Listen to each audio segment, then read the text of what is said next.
If you've ever wanted to use a magical metal submarine, well, look no further because we're talking about the Apparatus of Kwalish today.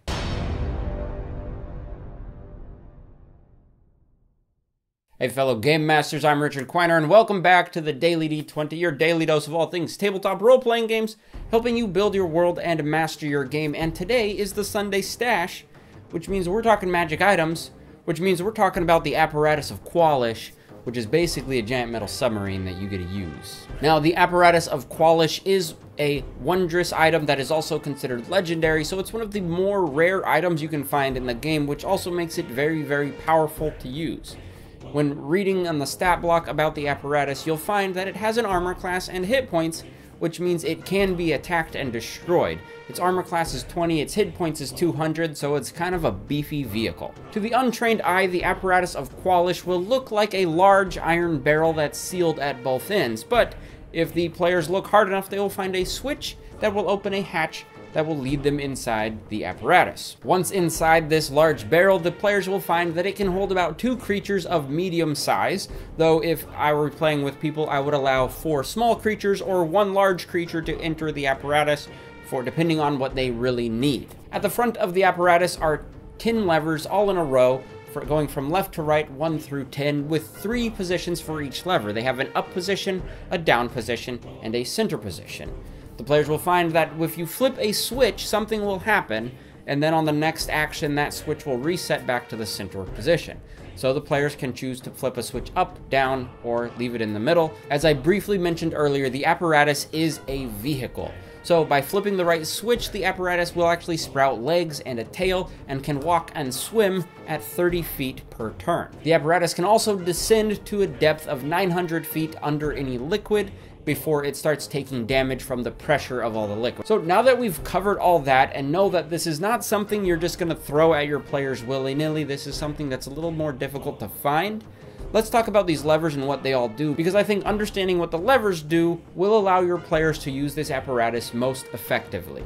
So let's talk about these. Left to right, 1 through 10. For lever number 1, if you flip the switch up, the legs and the tail will extend from the apparatus. If you flip it down, they will retract into the apparatus, at which point the apparatus won't be able to move anymore. The center position is just neutral, doesn't really have an action. Lever number 2 opens up the front window shutter. Essentially, it gives you a windshield in front of you. If you flip it down, that closes the shutter and seals it in more like a tank. Lever number 3 will open the side window shutters. It says they have 2 windows on each side that you can look out of, so this might be useful when you want to keep an eye on your surroundings. Flip it up, open those window shutters, flip it down, close them again, and be nice and cozy. With lever number 4, if you flip it up, 2 lobster-like claws will extend from the apparatus, giving you essentially weapons. If you flip the lever number 4 down, they will retract back into the body. Lever number 5 is your attack lever. If you flip it up, each claw will make an attack that deals bludgeoning damage. If you flip it down, each claw will make an attack and try to grapple something. This could be an enemy or any sort of target you might want to grapple. Lever number 6 is your locomotive mechanism, so flip it up and you'll move forward, flip it down and you'll move backwards. Lever 7 is your steering mechanism. By flipping it up, you will turn to the left 90 degrees. By flipping it down, you will turn to the right 90 degrees. I thought this was interesting. In the book, it mentioned 90 degrees and not something like 45 or smaller increments. So this might be because you're playing on a square grid and it just makes it easier to move around, but there might be other reasons for it. I don't know. You can use this at your discretion because you're the GM. If you flip lever number 8 upwards, that will turn on some headlight lamps on the front. If you flip it down, it will turn those headlights off.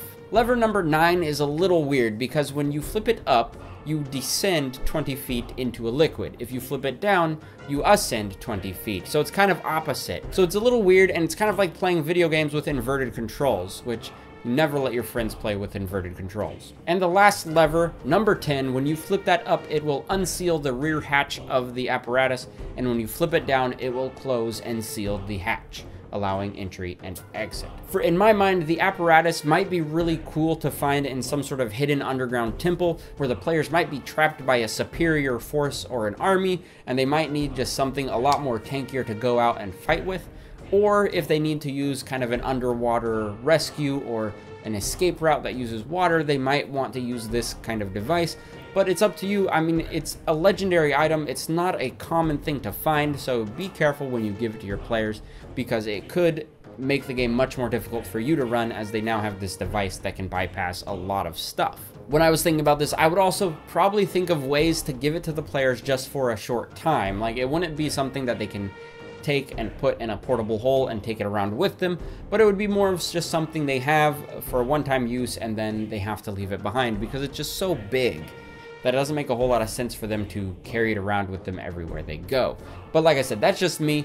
You choose how to run it in your own game, because you're the GM and your opinion is what matters in your games. So there's that for you. If you've liked this video, go ahead and hit that like button and subscribe to the channel and hit the bell icon so you get notified when I upload new videos every day. And as always, fellow Game Masters, I've been Richard Quiner. Thank you for watching.